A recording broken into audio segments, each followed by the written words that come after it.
Let's do stanza number 3 of the poem A Roadside Stand. It is in the news that all these pitiful kin are to be brought out and mercifully gathered in to live in villages next to the theatre and the store where they won't have to think for themselves anymore, while greedy good doers, beneficent beasts of prey, swarm over their lives, enforcing benefits that are calculated to suit them out of their wits, and by teaching them how to sleep, they sleep all day, destroy their sleeping at night the ancient way. Question number 1. What is in the news? समाचारों में किस बात को फैलाया जा रहा है? The politician have spread the news that condition of the poor will improve soon. Politician ने ये बात फैला दी है कि गरीबों की हालत को बहुत जल्दी ही सुधारा जाएगा. Question number 2. How do the greedy good doers want to help the farmers? जो लालची ऊपर से अच्छा करने वाले गुड डूअर्स हैं, गुड मैंने अच्छा होता है, डूअर्स मैंने करने वाले, ऊपर से अच्छा करने वाले जो लालची लोग हैं, अंदर से लालची लोग हैं, वो कैसे फार्मर्स की हेल्प करना चाहते हैं? The greedy good doers want to purchase the land of the poor farmers, ठीक है, at the name of removing their poverty. जो अच्छा करने वाले लोग हैं, ग्रीडी गुड डूअर्स हैं, वो किसानों की जमीन को, गरीब किसानों की जमीन को खरीदना चाहते हैं उनकी गरीबी को दूर करने के नाम पर. Question number 3. What do they want to do with the villagers?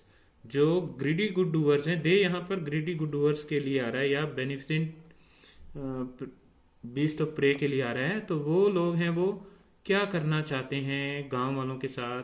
They want to trap the villagers in their own tricks. वो विलेजर्स को, गांव वालों को या फार्मर्स को अपनी ही ट्रिक के अंदर, अपने ही षड्यंत्र के अंदर है, वो उनको फंसाना चाहते हैं. In the other words, they want to deprive the villagers of their lands. वो विलेजर्स को उनकी जमीन से वंचित करना चाहते हैं. डिप्राइव ऑफ होता है वंचित करना. Are the promises made to the farmers और द विलेजर एवर फुलफिल्ड? क्या जो किसानों को या ग्राम वालों को जो वायदे किए जाते हैं उनको निभाया जाता है? तो आंसर रहेगा no, the promises made to the villagers are never ever fulfilled. जो गरीब किसान होते हैं उनकी प्रोमिसेस को कभी भी फुलफिल नहीं किया जाता, पूरा नहीं किया जाता. Question number 5. What is the ancient way of sleep? Ancient होता है ओल्ड. सोने का पुराना तरीका क्या होता है? The ancient way of sleep is to sleep at night. सोने का जो पुराना तरीका होता है वो रात को सोना होता है. What do the greedy good doers want to do with the sleeping habit of the villagers? जो गांव वाले हैं, रूरल एरिया के लोग हैं या फार्मर्स हैं, उनकी जो सोने की आदत है उसके साथ ग्रीडी गुड डूअर्स क्या करना चाहते हैं? They want to change their natural way of sleep. वो उनका जो सोने का स्वाभाविक तरीका होता है उनको बदलना चाहते हैं. They want them to sleep during day and work at night. वो चाहते हैं कि वो दिन के समय सोएं और रात के समय काम करें. और जो बुरे काम होते हैं वो ज़्यादातर जैसे चोरी करना, ठीक है, या कोई गलत कार्य करना, ये सब रात को ही होते हैं. तो वो चाहते हैं कि वो रात के समय काम करें और पैसा कमाएं. क्वेश्चन स्टैंजा नंबर 4 कर रहे हैं नेक्स्ट कंप्रीहेंशन के लिए. Sometime I feel myself I can hardly bear. तो आई यहाँ पोइट के लिए आ रहा है. The thought of so much childish longing in vain, the sadness that lurks near the open window there, that waits all day in almost open prayer for the squeal of brakes, the sound of a stopping car, of all the thousand selfish cars that pass, just one to inquire what a farmer's prices are, and one did stop but only to plow up grass, in using the yard to back and turn around, and another to ask the way to where it was bound. and another to ask, could they sell it a gallon of gas? They could not. They had none. Did not it see? Question number 1. Who is I in the first line? First line के अंदर है वो I कौन है? तो I refers to the poet in the first line. I है वो poet को रेफर कर रहा है फर्स्ट लाइन के अंदर. Question number 2. What is the childish longing? Longing का मतलब होता है इच्छा करना, इच्छा, डिजायर कह सकते हो. What is, why is it in vain? ये बेकार क्यों है? It means the farmer keeps on waiting for the customers to come throughout the day like a child. जैसे बच्चा है वो हर बात की आशा लगाए रखता है कि उसको खिलौना मिलेगा, उसको कपड़े मिलेंगे, ठीक है, उसको साइकिल ला करके दी जाएगी. तो वो बच्चे की तरह से जो फार्मर है वो पूरा दिन थ्रू आउट द डे है वो इंतजार कर रहे हैं. But it is in a vain, लेकिन ये इंतजार है वो बेकार में ही है.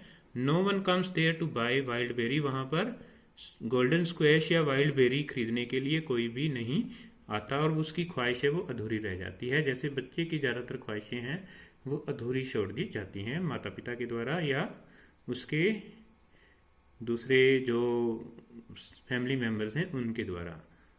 What is the open prayer of the farmer? Farmer की जो प्रार्थना है वो क्या है? The farmer prayers for the sound of the stopping car at his road side stand. Farmer है वो इस बात की प्रार्थना किए हुए है कि कार के रुकने की आवाज उसके रोड साइड स्टैंड के पास होनी चाहिए ताकि कोई कार वाला आए उसके प्रोडक्ट को खरीदे. Question number 4. What does the first car inquire about?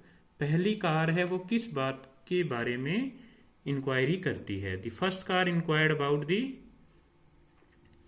Cost of the different items available at the road side stand.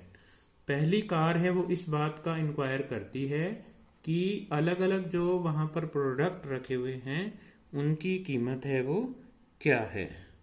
अलग अलग जो प्रोडक्ट्स रखे हुए हैं उनकी कीमत क्या है.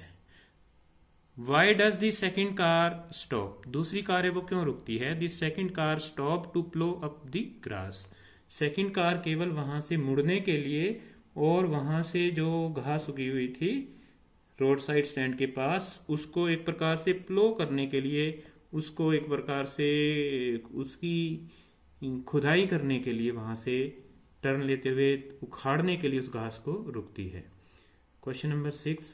Why does the third car stop? तीसरी कार है वो क्यों रुकती है? The third car stop to ask for a gallon of gas.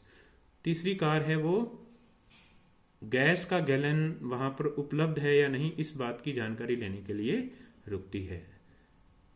The last stanza we shall take in the next video.